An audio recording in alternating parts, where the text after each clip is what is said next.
Alright, ladies and gentlemen, it's been quite a while, but we're back in the world of Satisfactory, and I'm super happy to be back. For those who don't know, it's been a couple of weeks since I've recorded because I had unfortunate health issues, so I just had to take a break. I made a YouTube community post about it. I don't want to linger on it too much because people might just be, finding this video and they, frankly, don't care and shouldn't. But people, I gotta say, in the community or in this, in the channel ecosystem here, were so kind and understanding. I mean, it's just incredible. Like, I kind of thought people would be kind of pissed off and stuff, even though it was health related still, it can be annoying not having videos when you expect them, and I'm inconsistent as it is. So the positivity and the feedback was just so special. So I really do just want to say thank you if you left a comment or if you've been patient and things like that. I really appreciate it. And some people even went out of their way to donate or became channel members and upped their subscription. It was kind of crazy. So really do appreciate it. That aside, oh, and just, I guess, a very quick brief thing. It was to do with chronic fatigue. I've been to multiple hospitals in multiple countries now, actually, and it hasn't really been resolved fully. But I'm feeling great, feeling very energized, and there's a whole bunch of stuff I could go on for 10 minutes about, so I just won't.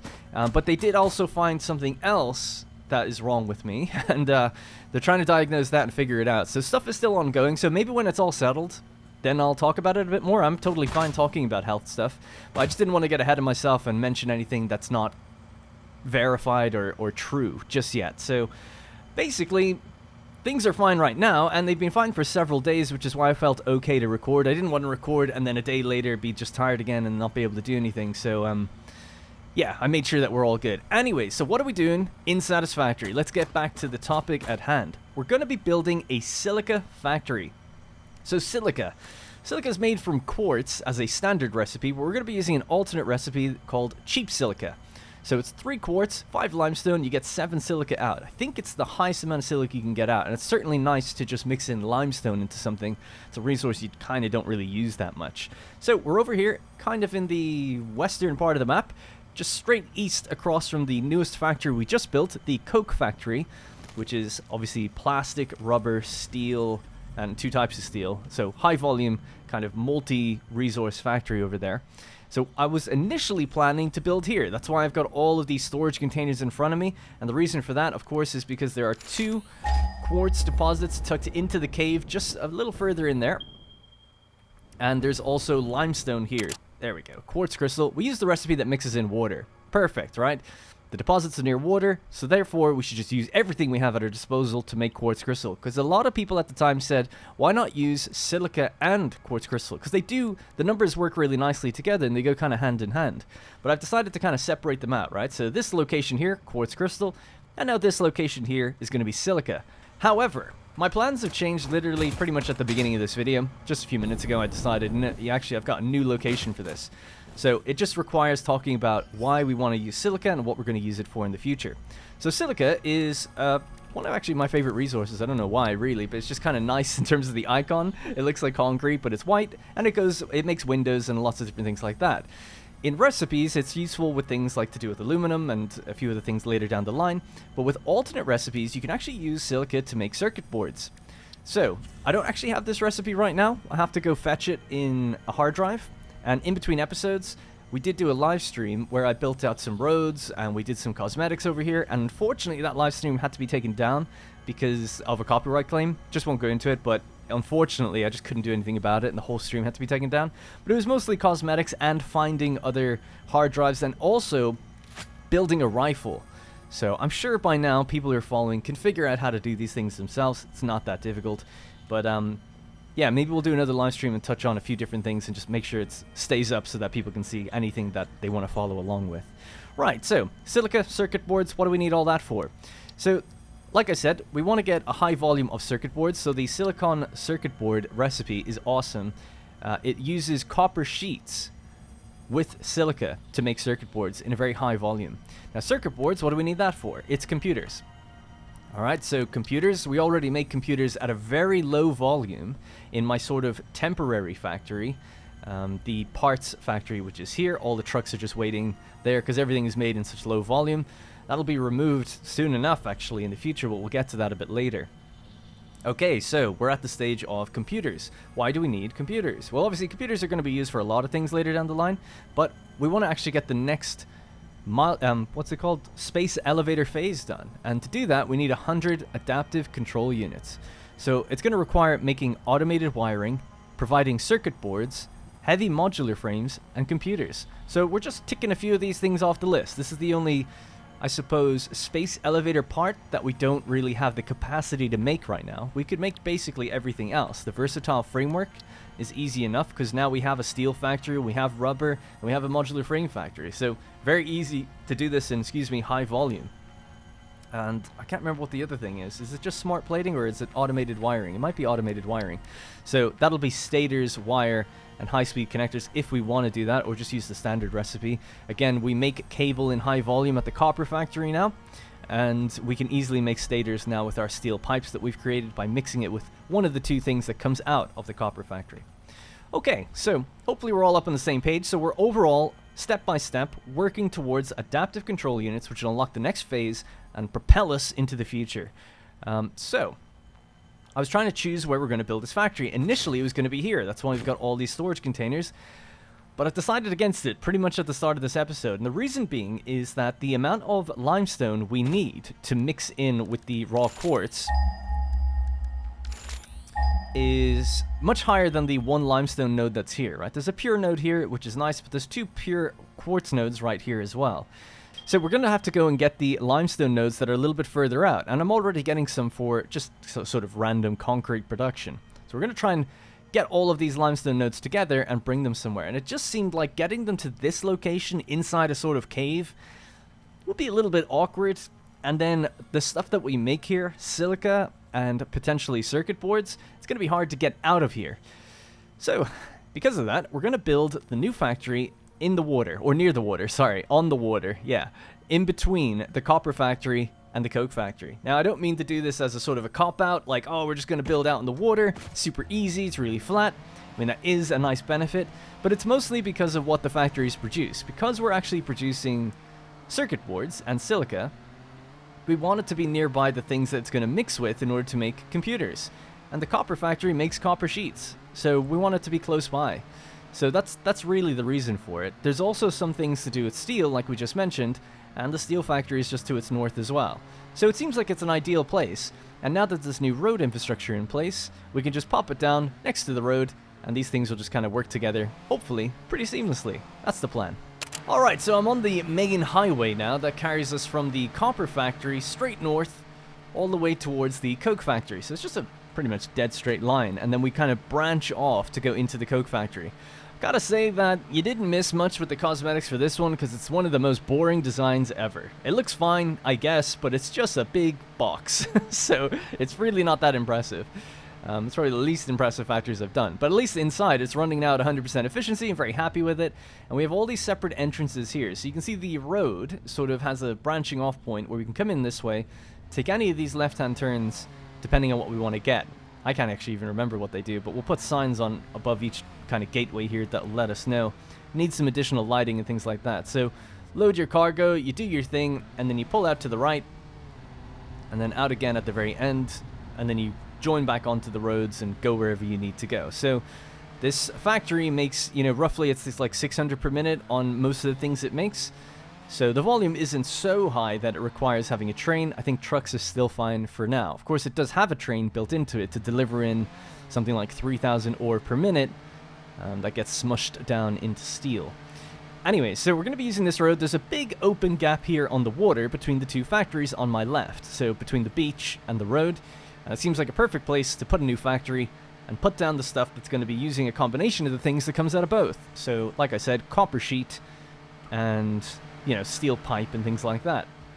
For now, though, all we're going to do is build the bottom floor and just set up a system where we deliver in the limestone and the quartz.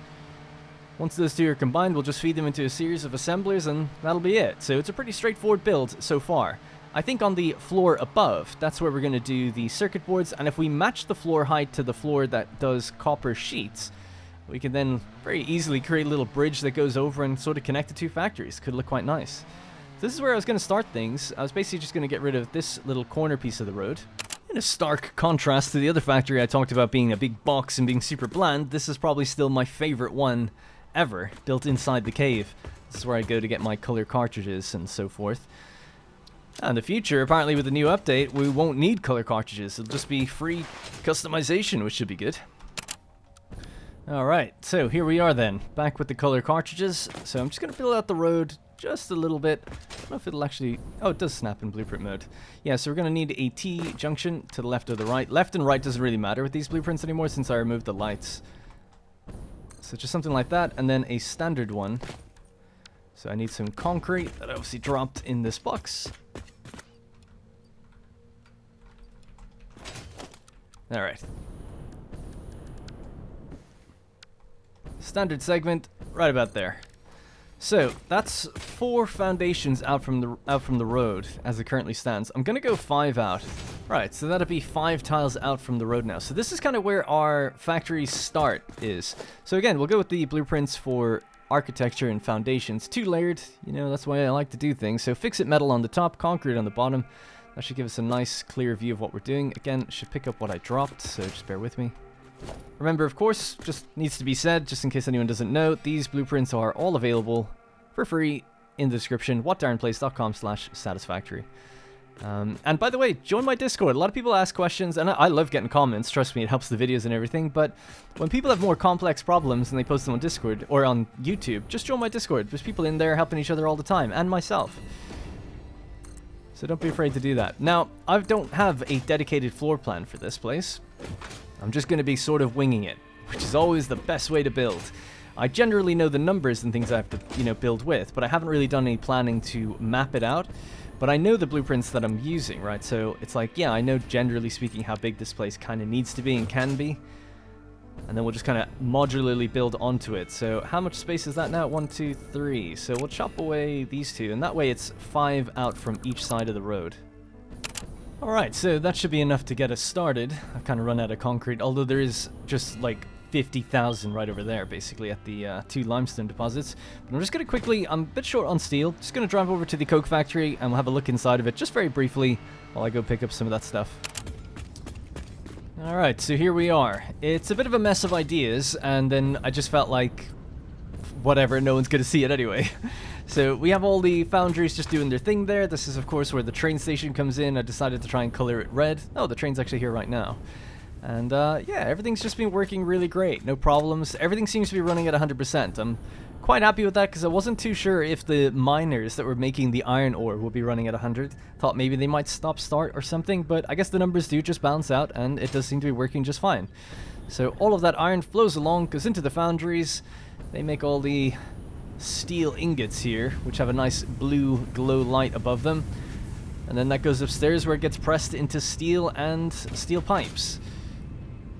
So yeah, working good. And the refineries downstairs, of course, are the everything that produces the plastic and the rubber here. So again, this needs a bit more lighting on, but that's all the plastic, the rubber. The stations are full, and if they're full, it sends everything then into the 8 awesome sinks that we have. So we could do with less awesome sinks in the future if I can get the belt speed of 780. But for now, with just 480 belt speed, we need pretty much twice as many awesome sinks. Right, so I just needed a little bit of steel. I just thought we'd visit the factory very quickly, just have a quick look at it. Let that sort back out. So that should redirect the steel this way now, yeah. Nice. Alright, cool. So that was pretty much it. We'll need a truck station. These guys need just 1. Because there's 2 quartz nodes, which means 2 belts of 780 each at its full potential. We're going to be building with a Mark V belts in mind, because it won't be long now before we get them. So yeah, if we're doing 780, we just need the 2 inputs of 1 singular truck station. So that's totally fine. So let's say here. And that's a blueprint in and of itself. So I'll start with here then, because this is a blueprint. So we'll get rid of this, and we'll get rid of that one. So now we'll open up our blueprints for the open plan truck station, which I've given out before, but of course it'll be in the description, everything already. I might have to look on this side actually to do it correct. Turn off blueprint mode would help. There we go. Right, so that's the truck station for quartz, right? So there will be a road coming from there straight in to the right. You hit here, you go back out. Maybe we just turn around and then we turn and go back out that way. That's probably the way we'll do it. But that's one. So, on the other side of things, a lot of the concrete that I'm going to be using is over here. There's a bunch of pier nodes there. So they're going to drive up on the road that already exists and come in this way. So that means that we need somewhere down here 2 stations, just like that, but doing concrete. So I'm just going to give it a little bit of room here for the factory. So maybe, I would say, yeah, about there and there. So that still gives a decent amount of room to kind of turn and do things. Alright, so again, we'll grab the open plan truck station, and these will need to be together, basically. But I'll give it just a single blueprint width of distance between them, just to allow the trucks to kind of pull in and out of their areas without affecting each other too much. Okay, so that's for concrete, and that's for concrete. So why 2? That's because the amount of concrete that we're going to need, let me just see if I can look it up. It's 2,600 limestone per minute. I keep calling it concrete. Yeah, limestone. So 2,600 per minute, and we have 1,560 quartz per minute. So because it's 2,600, if we just go divided by 780, which will be our belt speed, we need 3.33 recurring outputs. So we need 4 outputs. So that's why we have 2 stations. Simple as that. And by the way, we could actually just deliver 4 lots of 780.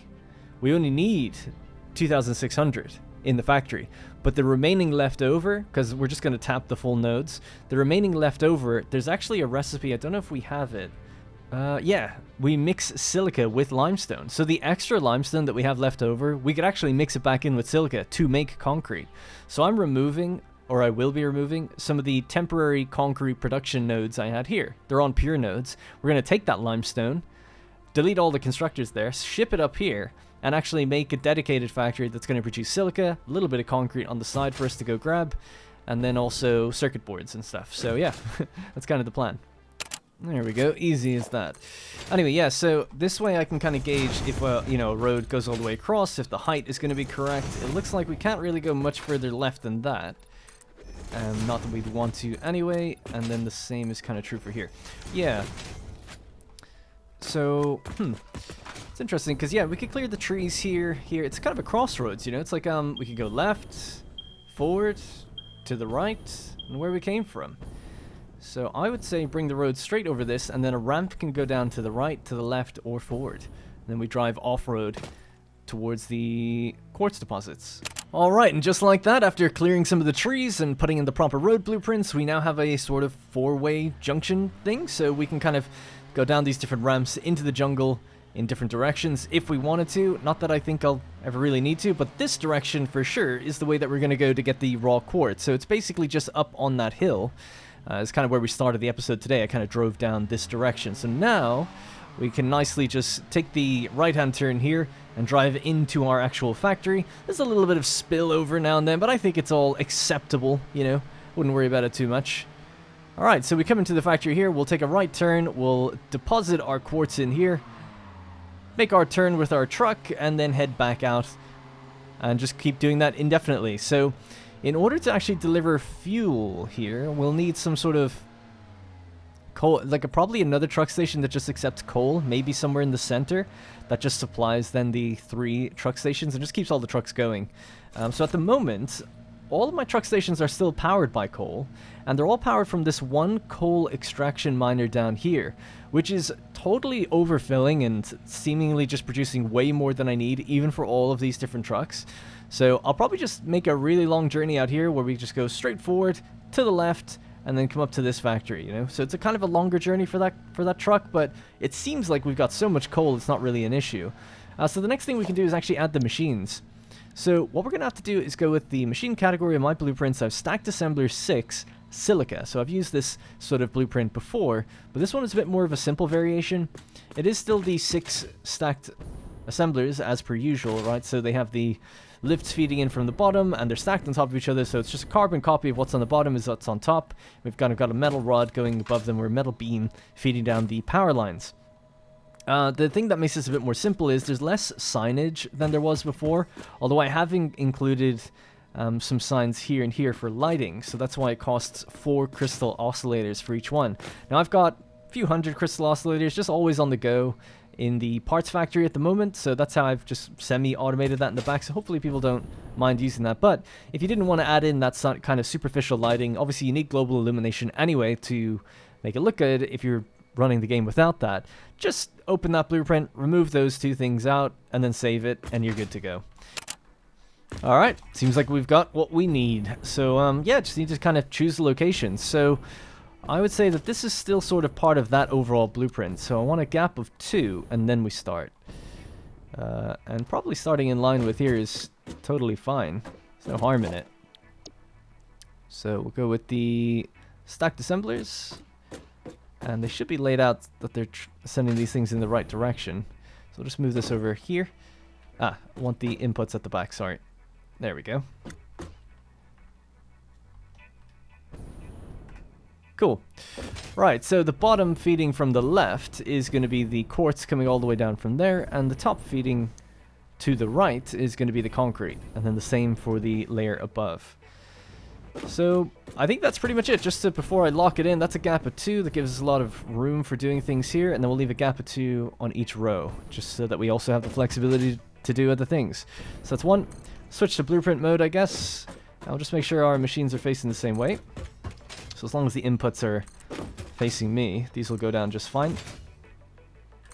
I removed a lot of the signage that was on these before. Even though I like it for the other builds, it just seemed a bit unnecessary. And a lot of extra quartz that it just felt like a bit of a waste. Because all the machines are going to be set to the same rate, apart from the very ones on the end. So it just seemed a bit of a waste that way. But I did end up using those lights like I mentioned. So is that it? Seems to be it. So there we go. That's 1 row. So we'll need 3 of these in total, and then we'll start doing the logic. So what I'll just do very quickly is just hook these up, and then... Well, actually, you know what? We'll just put down the other rows right now. So I'll just have to keep getting more material so that we're ready for the next one. And then we'll do all the clocking and the logic of connecting the belts together. Sorry, I got off trail there just when I was putting the last thing down. So yeah, so basically the recipe for circuit boards that I don't actually have right now that uses silica, it uses equal parts silica and equal parts copper sheets. So I make something like 1,200 copper sheets at the moment, and a bunch of them go into making AI limiters in the copper factory. That said, there is a huge amount of ingots that haven't been assigned yet, so we could always make more. And there's a lot of water if we wanted to use more refineries. But let's not get ahead of ourselves. Let's say there's 700 remaining copper sheet. We could use 700 silica and combine them together to get as many circuit boards as possible, which I think for me would be 250, based on the copper sheets that I have. But if I wanted to use even more silica, we could probably double that to 500 per minute. I don't know if we need that much, but could do it, maybe. I don't want to overbuild just for sake, you know. I feel like 250 per minute is still a lot. Right, so let's just do the 3rd row. Alright, there we have it. Looking good. So that's 3 rows of 8 of those blueprints each. So what's that? 8 times 3, that's 24. 24 times 3, 72, and times 6. So that's 144 machines now. 144 assemblers have been placed down. We'll have to do the per row calculations on what to change, but I also need to now hook them up. So every blueprint is disconnected from itself, right? So just have to hook these up with conveyor Mark IV belts. I'll just do that for each gap that we have, and also for the wiring. So just to show that really quickly as well. It's quite simple, but basically at the same point where the belts are disconnected, there'll be a disconnected wire. So you just can continue the wire all along the bar. So I'm just going to do that now for all of this. Should be quick enough.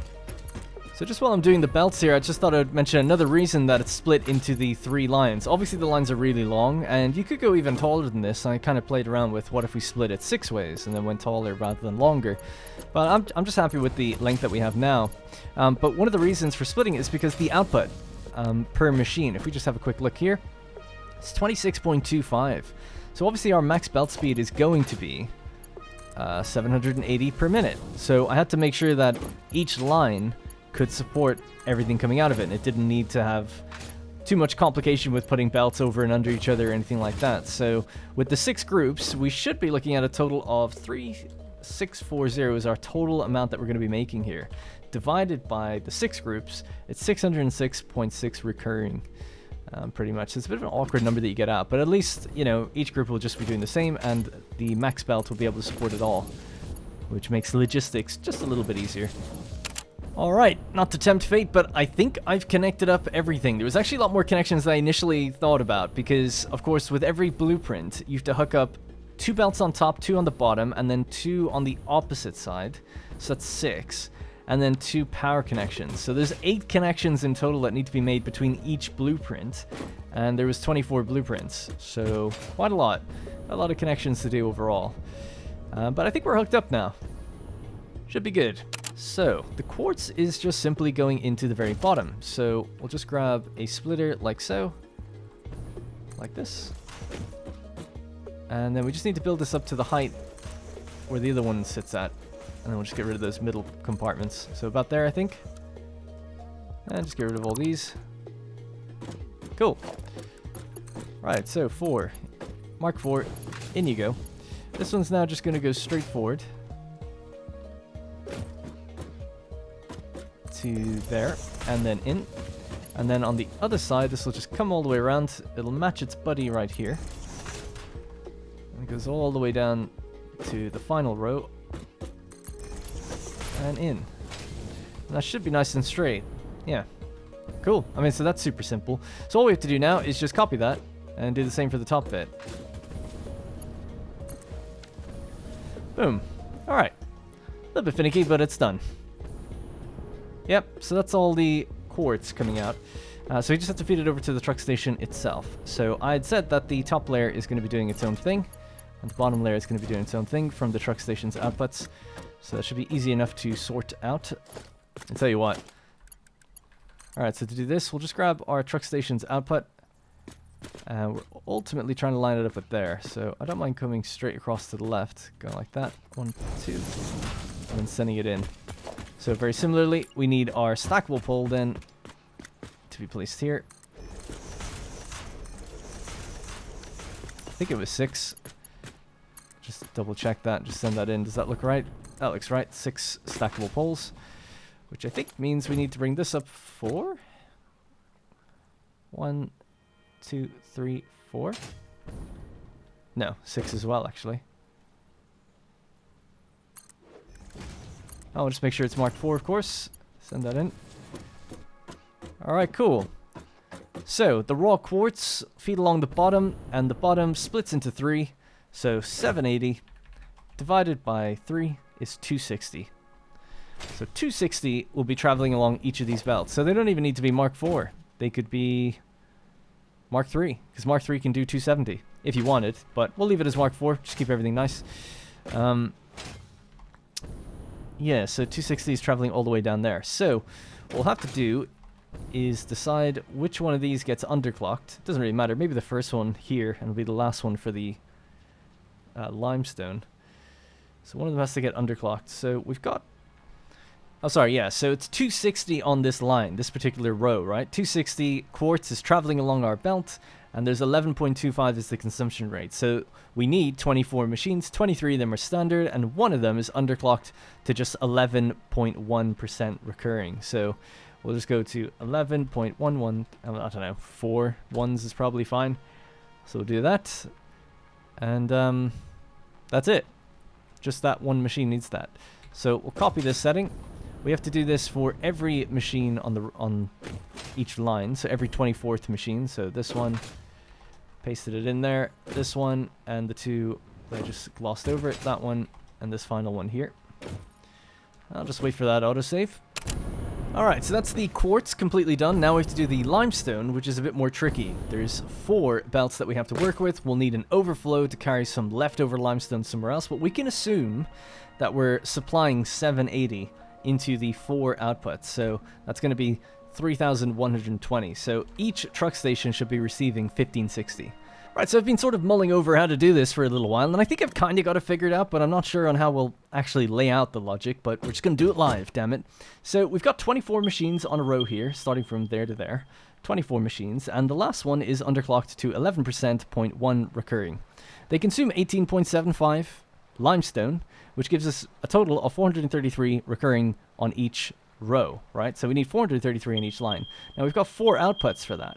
It's a very awkward number. It's not something you can easily divide into and sort this out. We'll just have to use overflow, I think. So that's what we're going to do.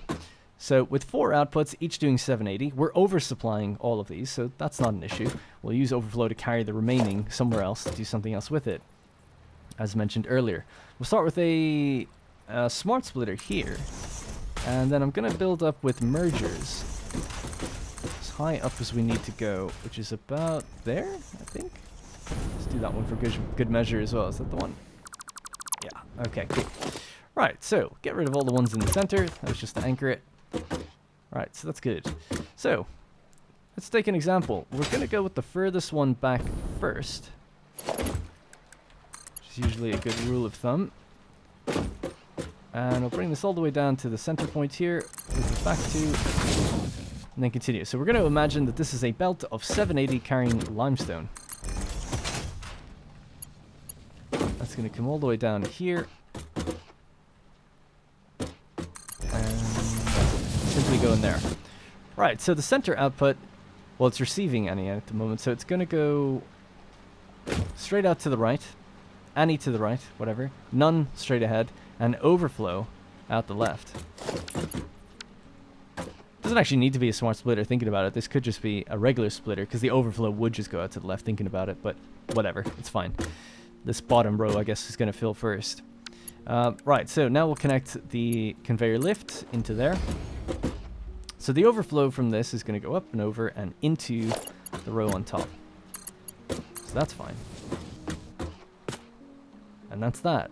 Now we're going to do that again for the next couple of rows down. So, in order to do that in a somewhat organized way, let me just see what the best way to do that is. Yeah, I guess there's not really any other better way to do it. Instead, we'll just grab a stackable pole right here. And do another stackable pole all the way down here. And attach these two together. Ah, seems like we must have a stackable here.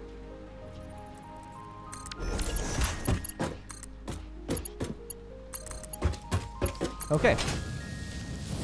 So far, so good. So, we're just going to go on and do the same thing that we just did here, but down on the second row.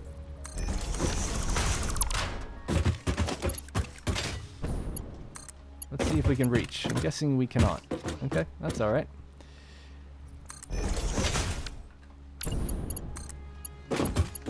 There we go. Right, in you go. So again, same thing. We're going to build up mergers all the way to the top.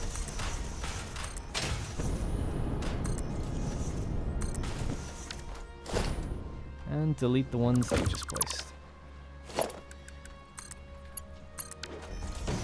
That's simply going to go in there, and this is going to go here. Did I hook that up wrong earlier? Oh no, I never did. Yeah, so this is a Mark IV. And just send that in. So that's that first one done, yeah? I forgot to hook that little lift up. This one's not going to use a lift because it's too close. So we're just going to go straight over like that. So that one's set now as well. And because I'm super lazy, I'm just going to copy that and paste it onto this smart splitter instead. So to the right is going to be our limestone. To the left is going to be the overflow. And that is just going to simply go straight in there. Those are the two lines done. Okay, so we have to do the same, but down on the very end now, one more time. Okay, so there we go. All 6 lanes are hooked up. Except we've got one output not doing anything. This one right here. So we know that we're feeding all the top layers a little less than they need, because they're just getting the overflow from the bottom. So they need a little bit more. So my plan is just to use that to merge into all of these. The only issue would be these aren't splitters, so we can't just feed in and then go. We need a kind of a separate line that's then feeding into each one. So I think this is how it works. Cool. Right, and the splitter splits 3 ways, so we only need technically 1. This will just have to be a second line that goes along and then goes into there as well. And into there. I just feel like, is there no more elegant way to do that? There must be. You can let me know in the comments below, because I'm thinking, for some reason I'm thinking like, oh, it would have been nice if the belt just traveled over and then just somehow fed down into each one, but you can't really do that. Yeah, so I guess it's just going to have to be the way it is. Alright, so we'll just continue this all the way down there. It could just go into another splitter, but really it doesn't have to, which is why I'm thinking, like, can I keep the line just to... I mean, that's ultimately what we need to do, but I'm trying to make it look a bit nicer than that, I guess. I think I overshot. I think it needs to be 6 little grid spaces away, so let's try this. Mark 4. That just goes straight in there. Is that straight? Yeah, it looks like it's not declining or inclining. Okay, and then the third one is just going to come out and do the same thing, but down just a little bit further. So, if that was... Oh! It's not straight. We're slightly off. Okay, my bad. Yeah, looks right to me. And that's the correct height as well. Good. That was weird. I'd actually click to lock the hologram, but it would flip depending on where I was. So this will need to come to here. To go all the way up to the same height. And then finally, come out of there, go into your buddy, into your friend, and there we go. So that's almost done. The very final thing then would be, we have to get that to there. Into there. And that should be us hooked up. So let's just follow it really quickly. So we know that every output is doing the exact same thing. That's fine, except for this one, the one on top. So this output instead is going to travel along this way. It's going to go up a lift, up to the top layer, and then be split 3 ways to merge in with the overflow from each row's bottom layer. Alright, so I got a bit bogged down, but there we go. The logic is now done. The 3 rows are all in position, they're all being fed, and we have a little overflow piece there as a reminder that some of the limestone that we aren't going to use can be used in the next episode when we're making the circuit boards, and also if we want to make a little extra concrete by mixing it in with the silica. So this factory is going to be built a lot taller in the next episode. Not sure how high, but somewhere probably up to the height of that. And be mixed with the copper sheets that comes in from that factory. But there's still more to do. We want to turn this one on first, get the ball rolling. So we still obviously have to set up the quartz mines and the limestone mines to send their produce here, as opposed to, well, nowhere at the moment, right? So we want to actually get the trucks moving. That'll be the next thing. Alright, so just a little bit of time has passed, and I've added a new thing on the to-do list, which is resource acquisition. Sounds very fancy, but it's basically just to say, how are we going to get the limestone and the raw quartz over to our construction site, which is over here on the bottom left. And in my little break between the last edit, I guess, I took a little break, and Coffee Stain released a video about, you know, where on the map things are going to change in 1.0. It's quite an interesting video. I'm sure most of you have probably seen it, but if you haven't, go check it out. It's on their YouTube channel. But they basically kind of do a pull back, zoom out, and show you every node on the map that's going to get moved, removed, or downgraded, or upgraded. It's quite interesting, and I got really, really lucky in terms of my playthrough, because nothing I've built has been affected, as far as I know, so far. So I'm kind of mulling over the idea of what I'm going to do when 1.0 comes out. I'd certainly like to stream it because of the story kind of content, and do some sort of playthrough there. And also, let's be real, just being on YouTube, people are going to be searching 1.0 or wanting to see new content rather than a continuation of an older series. But at the same time, I don't want to throw away everything I've just done. So I'm kind of between a rock and a hard place. Like, nothing I've done is really going to be affected. Maybe some recipes might change or something like that, but it's mostly late game stuff that's changing. So right now, everything's still pretty good. But who knows? Is it going to be 1, 2, 3 months before 1.0? It's tough to say what to do, so we're just going to keep plowing on ahead, and then I guess as we get closer and see some of the changes, we can make a more informed decision on if I'm going to stop this and start a new one, or will I just rebuild certain factories in the exact same places? I don't know. I have to think about it, because a lot of the stuff I've done in this, I'm really happy with this playthrough. There's not really much I'd do over differently. I think I would structure the playthrough differently in terms of delivering the content to people. Copper Factory was maybe a little bit too big, but yeah, generally speaking, the rates and production recipes and things I've gone with, I'm very happy with. I would do a lot of this again. But if I was to do a 1.0 playthrough, something I could do is just start in a completely different area, and that way it would be different enough, and we'd have to think about different resources that are around us at the time. Plus, there'd also be the story content. Anyways, I digress, going way off topic. Right, so, in thinking about how we're going to get the limestone and the raw quartz over to our site, I'm basically just going to go ahead and go into the cave over here. Alright, so I just got a little distracted there. I was taking out some of the hostile creatures that interrupted me. So we have the 2 nodes right there. Just got to set up a little platform, some sort of truck station. We only need 1 because there's 2 inputs. And yeah, just make sure a truck can kind of get in and out of here easily. Now, I was initially going to use the limestone that's right here. It's a pure node. Seems kind of perfect. But I've kind of decided against it because down further south, I had concrete production right here. So there's 2 limestone nodes right here. So we're just going to use this as our first set of 2. There's another one then to the east along the same sort of road. So they can get on the road really easily without me having to build much else. So we can use that one. And then there's another one that's just further up around here. That's also pure. So these 2 can kind of be combined together for 1 truck. And then these 2 can be combined together for 1 truck. And that just saves having a secondary truck going all the way up here just to get 1 bit of limestone. And it allows us to keep the overall layout that we have here sort of intact. The 2 limestone stations are at the bottom, and the quartz one is at the top, so we're not going to be feeding in a truck from here doing limestone. It would just kind of crisscross traffic. It's not a big deal, but I'd rather just avoid it. So we're not going to use that. Just going to leave it. Might use it in the future for something else, but for now, we're just going to build a little platform and get ourselves some raw quartz. Alright everybody, so I've built a little platform and a bridge that goes back into the raw quartz area. So it's pretty simple, but I tried to keep it like looking kind of clean, sort of industrial, using a lot of metal and things like that. And all the road barriers along around the edge. So the idea is that, you know, a truck is just going to roll in. I drive in the left-hand side, I guess. So roll in on the left, rotate around, load up, and then drive back out. So we're going to be going up the hill, and I'll show you the route that I'm going to be taking to get to the factory a bit later. But this is overall what it's going to look like. Now, all these containers, that's temporary. I thought the entire factory was going to go here initially, but alas, it is just this little platform. But I'm quite happy with how it turned out. I decided to use the same color scheme I used over in the Quartz Crystal Factory. So I sort of have a color hex here.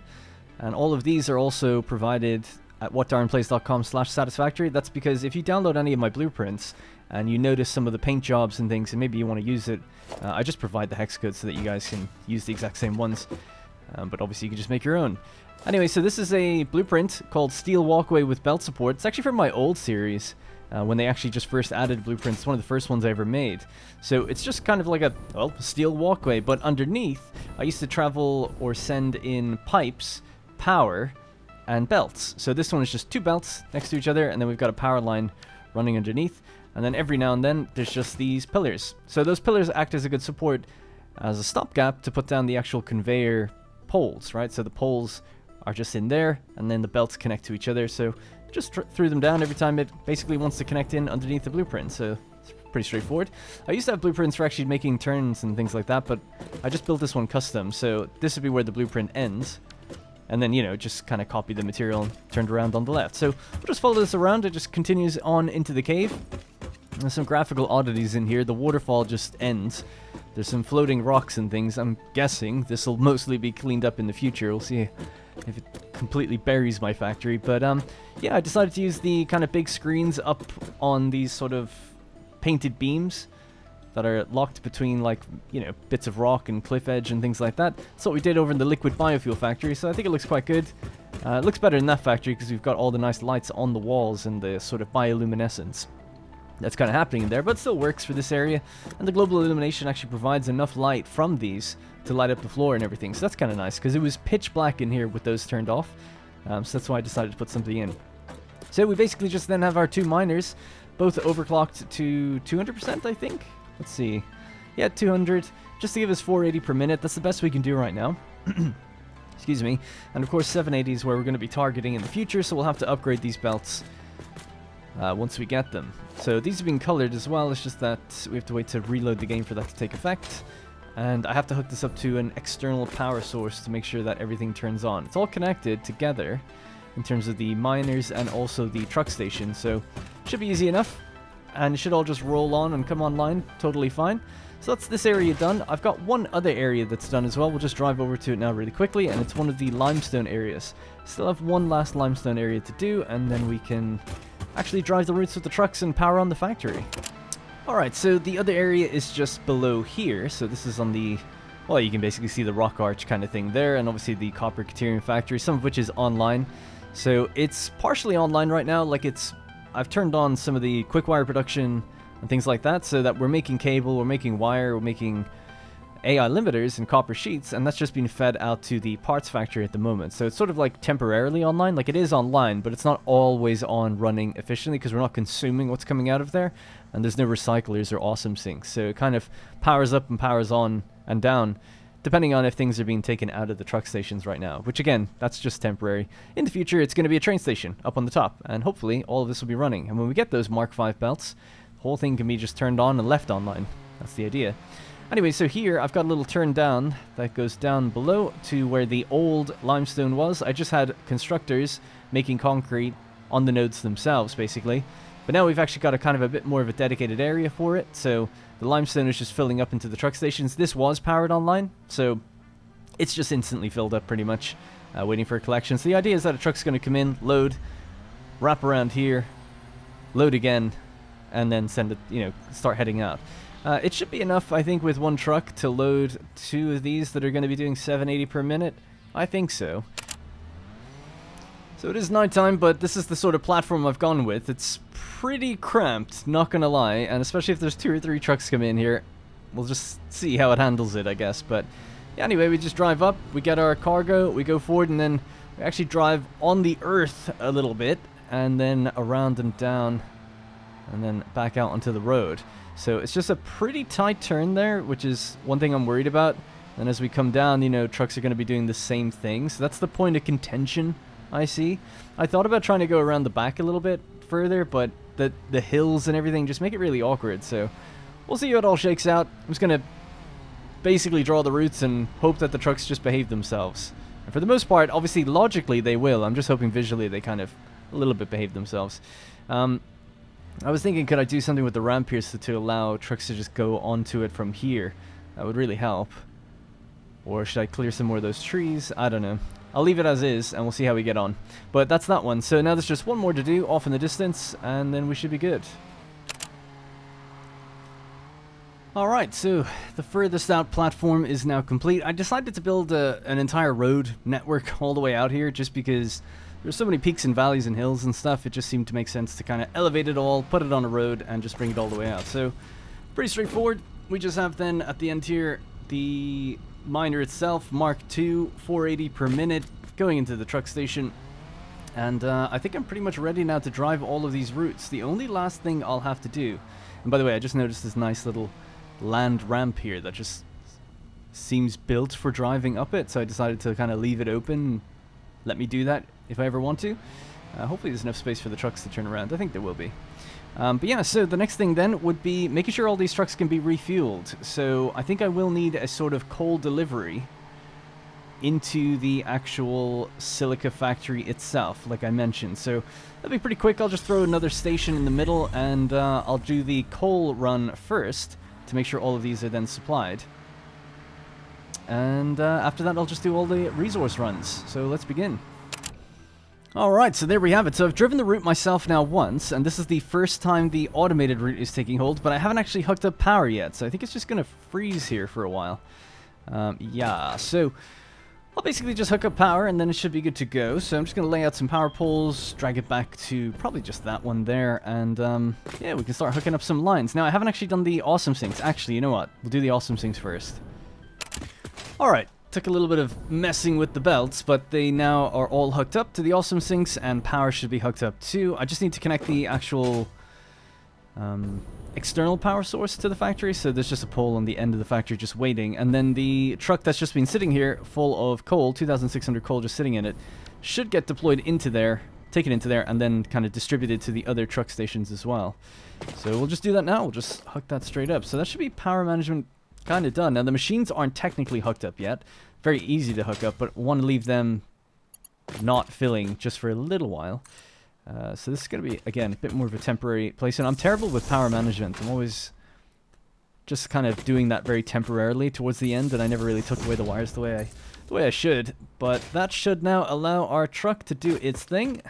We can see there's a green light. It's very faint, but it's there, which means it's now taking in the coal, and it's getting distributed. I should have enough in case industrial beams now to upgrade this. Not that it really matters, but it might make things go just a tad quicker in certain cases.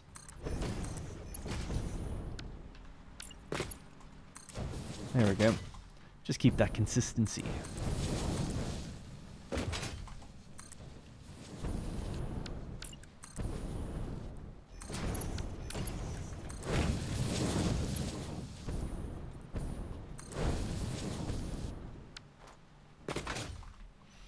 Nice, cool. There we go. But yeah, seeing as it's splitting two ways right at the beginning and then just splitting again, obviously it's not going to be using the full 480, but if any of the truck stations fill up, then it kind of will get there a bit quicker. It just all depends. So that's that. So that is our coal delivery now going. So this means that all of the fuel parts of each truck station are ready to go. So now I just have to drive the routes of picking up actually the resources.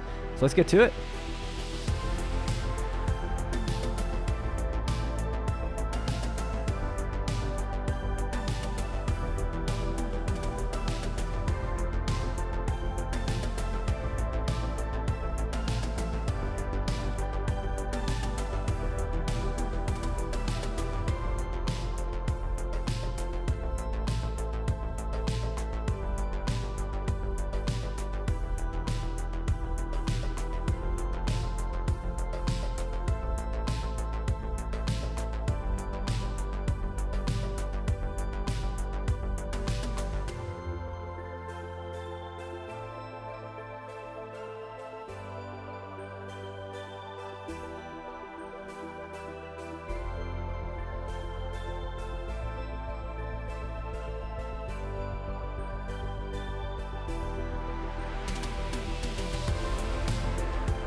Alright, I think that's it. So every route has now been drawn. What might need to change is the amount of trucks on each one. So there's a couple ways you can actually check that. You can do the math, you can time it out, you know, run a stopwatch, see how long a truck takes to get to and from, judge the amount it's making versus the amount it should be taking in. It's all very complicated. A much easier way is just to look at if the miners that the trucks are coming from, if they don't have 100% efficiency, then there's something wrong. It means the miners are stopping, which means that the truck station is getting backed up. You know, it's getting full before a truck arrives. So if that's happening, you need to add another truck. So that's a nice and easy way of just testing it out. But if you wanted to forward plan it correctly, you have to do the math on it, which is basically looking at the inventory size of a truck, looking at the production rate of the actual thing, and then basically timing yourself when you make the route, because ultimately it's based on the time it takes to get there. So you do have to manually time yourself somehow. We've got a little bit of spinning around here, but it looks okay. Coal is coming in, so that's okay. Alright, so that's limestone, that's coal, and quartz has just gone off. So another important thing is every truck station has two outputs. The idea is that every truck station should be connected to two miners. So I think I've connected this truck station to the deposit that's just over there, because there's two deposits, right? So two miners are connected to that, just on one truck though. And then this one has two individual trucks because the deposits were slightly further apart. So we'll see how that all kind of works out. But now what we could do is just turn this bad boy on. So again, somewhat temporary for the power management here. We'll just drag this out, line it up with this row and this row, and the machines can kind of get started then. So you'll notice there's a bunch of red lines. Oh yeah. Which way did I decide to feed these? So basically, because we're using 480 belt speed, I think the way I need to actually... Yeah. We should cut it actually down here. So I'll just turn those off. So basically, because we're only using 480 belt speed rather than 780, we can't run all the machines. So I did math it out and make a break in the connections, but I was doing it from this side down to there. So the concrete's still going to take a while to make its way up this way, or the limestone rather, sorry. But it's all good. We can still just connect it to here, right? So we'll just drag this out. We'll do the same. Oh, we can actually see the first bits of silica. Nice. Look how much volume just came out just for running it for a second. Holy crap. It's not even near 100% efficiency. Alright. I'll see if I have the mental capacity to tell you the production rate in a second. Okay, so they're hooked up. That's all good. We'll just connect these last ones.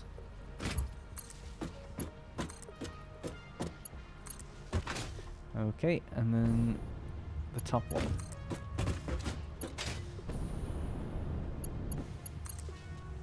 Cool. Alright, so let's just connect that to power. Bonk. So now the machine should be on from the correct direction. So if I just try and math this out really quickly while we stare at the goods making their way down, we have to wait for quartz to get back here again, because it wasn't turned on at the extraction level, so my first deposit was only very small, but the next amount should be a good amount. Right, so let's math it out. What we've got is 480 is now going to be the belt speed. So 480 is splitting 3 ways, so it's 160. We'll put that in brackets. And then we're consuming 11.25. So it's 14 machines that are needed. Now, if this was 780, it'd be 24 machines on the entire line. But it's 480, so instead it's 14 machines, or 15. Now remember, this says 22222. It was 11111 before when it was 780. So this could actually go up to 22. Oh, that didn't work.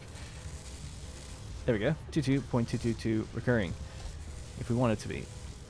And then what we just have to make sure is that there's 15 machines on this line. So it's 1, 2, 3, 4, 5. We'll just keep bringing this down and see all the ones that are lit. Make sure that I've listed 15. Ah, oh yeah, I have. Good. So there's 15. Those are the ones that are all on at the moment. So that's 15 machines with the one on the end at 0.222 instead of 111, which it should be in the future. So limestone's going to take a while. I mean, it's going to take a while overall just to fill all these up, but oh, it looks good though now. Right, yeah, so I'm just going to grab the production rate from this one. We'll just copy it into all of the bottom machines. I'll remember that once we have to, I'll write it down in my production notes, that once the place becomes Mark 5 belts and Mark 3 miners, giving us 780 per minute, that this won't be 2% or 22% anymore, it'll be 11, so we have to half it. Easy enough to remember that, right? Just half it. But yeah, it's worth making a note somewhere. Oh. Yeah, when you paste in the amounts, for some reason, it throws the resources back out at you, as if it's refreshed the entire machine. So what we could just do instead is just go and type it ourselves. Alright, so that should balance everything out. I'm not really sure if that balances everything for concrete, but I would imagine so. Yeah, it should do. But it should mean that we still make more limestone than we need. That's what's going to go upstairs and change some of the silica into concrete. I keep saying concrete, so limestone, it's going to mix with silica and give us concrete. A little bit of extra. But for now, what we're going to see is just a bunch of silica ramping its way up in terms of production speed. In fact, what we could do now is check how much silica are we expecting to make once everything gets to 100%. So it's, well, not that machine, that's the wrong one to check. It's going to be 26.25. So we'll put this all in brackets, because that's how many machines we have, 14.22, times, what was it, 26.25. 26.25. So that's what we should be making. 373.333 recurring on each belt. And there's 6. So 6 belts. Production capacity of this factory at a 480 belt speed is 2240. That's what we like to see. The nice thing with this little formula here is we could just literally change this now to 780. And when our belt speed goes correct, that's the number I told you at the beginning, right? It's 3640. Love it. But this is what we have. This is what we have the capacity for right now. So I might just leave it running just for a minute or two, let some of these machines fill up, check on our trucks and how they're doing, how they're depositing things. We've got 600 raw quartz left in here. And the truck is making its way over here now. I'll be interested to see how much does it have when it makes that journey. And do we need multiple trucks? Alright, so things are looking good. We just deposited in 3,100, and now the truck is going to make its journey yet again. So I'm going to drive and follow it, and see when it gets there. See how those miners are acting at the raw quartz extraction site. Because if the miners are stopping, it means that the thing is filling up and something's not right. Now obviously it hasn't filled just yet, because it's only deposited 3,100. Unless we haven't given it enough load time to actually unload the entire thing. So that's why we just want to make sure. You can, of course, hop into a truck, show the nodes by pressing X, and then interact with the node that's at the truck station itself. And that'll give you an indication of how long that's waiting there. Because if you're only sitting there for 5 seconds, you're not loading your entire truck. It's one of the good things with trains, actually, is that you can tell to wait until it's full. Can't do that with trucks. We just have to actually set the time to sit there. Ah, so interesting, right? The raw quartz has stopped production because it's full, and it's actually 100 in a stack. I think I'd said 200 earlier. Now, there's also an issue with the truck itself at that point, and I understand why, so that's my bad. So let's try to fix both of these little issues here. We'll press X on our path. We'll turn off the autopilot just for a second. So now we can see the nodes. Alright, so there's some troubled nodes here. Yeah, because of my bad driving, basically. So I'm just going to delete 1 or 2 of them. Now, one of these, I think, was actually the starting node, so hopefully it's not too much of a mess. I think this one was the starting node, which is why I had a bit of an issue. So I'll delete that one, and delete this one. So now I'm hoping the truck goes from this node into that one, and maybe just figures out from this one to that one. Yeah? Hopefully that goes just a bit smoother when turning that corner. Now, the other thing to check that's important is, I didn't actually look at this, but how long are we sitting here to load? I think usually about 15 seconds is a good amount of time. Unfortunately, you can't see until you type something. So 12. Let's go 15 and type seconds, because I think it needs the full word. Right. Now, I can make another one of these. Just leave that there for a second. Hop back in. Don't need to show the path anymore. Resume autopilot and let it do its thing. So it is empty. It should pick up the full 4,800. And then what we're going to have to do is make this truck be the same. So I'm going to set it to look like quartz as well. And, ooh, something I don't know.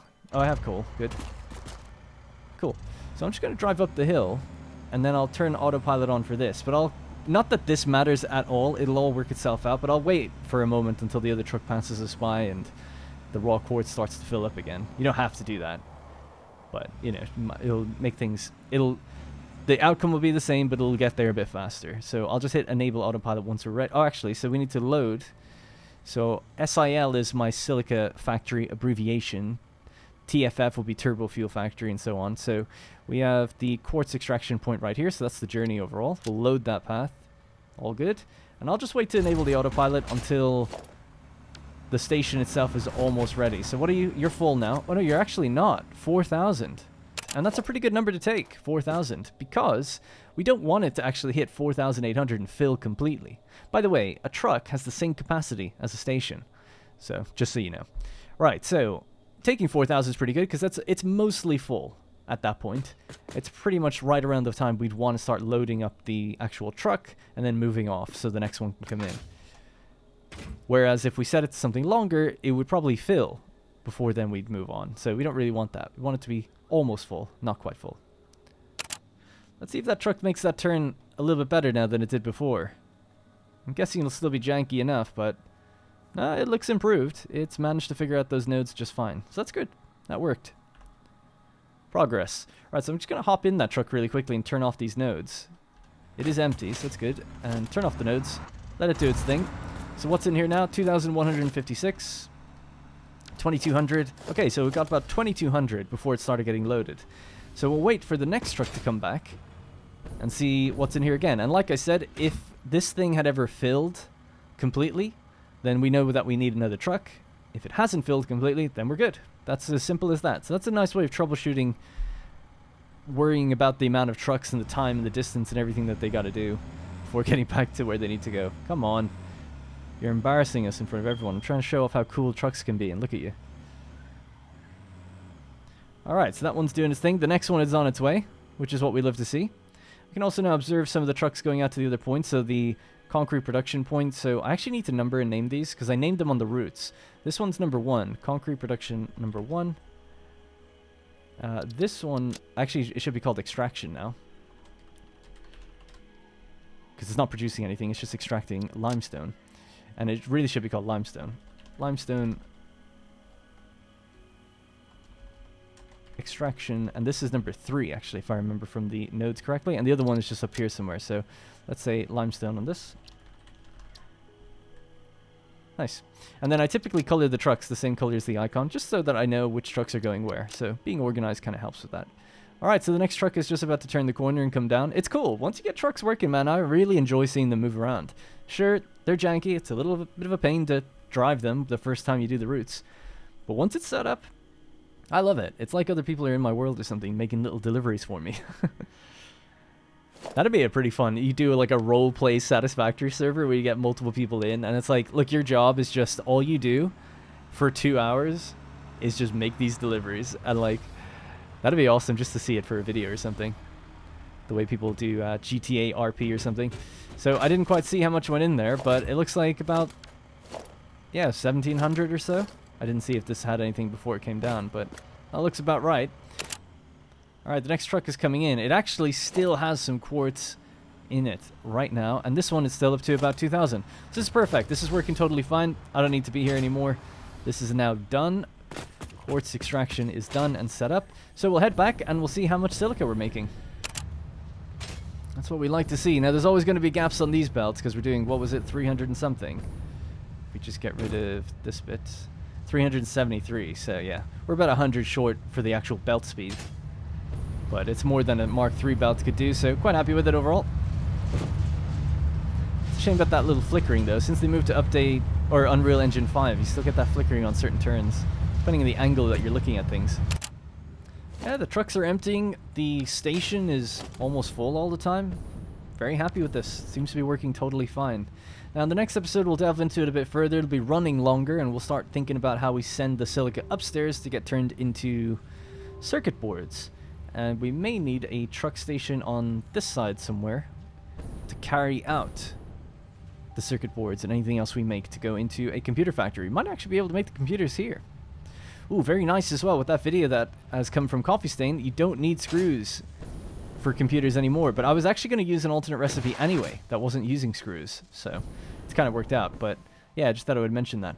I also have the iron factory, if you remember, that makes just pure, it has a leftover amount of something like 250, this one here, 250 iron ingots per minute, something like that, just ingots that are hooked up to a truck station and everything.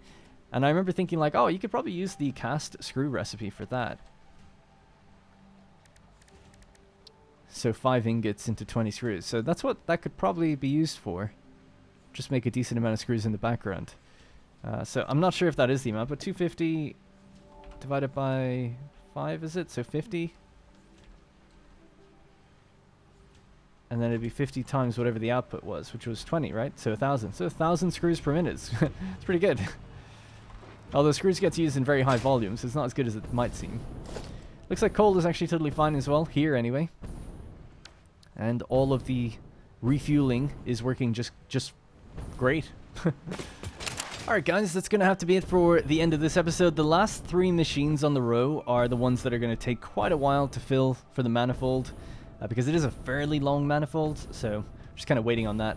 I could brute force it by picking up a lot of the quartz and just dumping it in them, but I'll just let it do it naturally. And but you can see silica is rolling out very nicely indeed. And the lines are getting thicker and thicker, basically. So yeah, we're looking at something like 2,000 per minute at the moment, so that's great. So yeah, that's going to have to be it for this episode. The next one's going to be about circuit boards and building onto this factory a little further. No more truck stuff for a while. And yeah, I need to update the map a little bit. Also, the save file is going to be provided right after I hit stop recording on this one, so you can just pick up right where I left off. The manifold will still be doing its thing, but you can also just see exactly where the roads are, where the truck station routes are, and how everything's working. So that's going to have to be it for me. Thank you very much for watching, and I'll see you in the next one.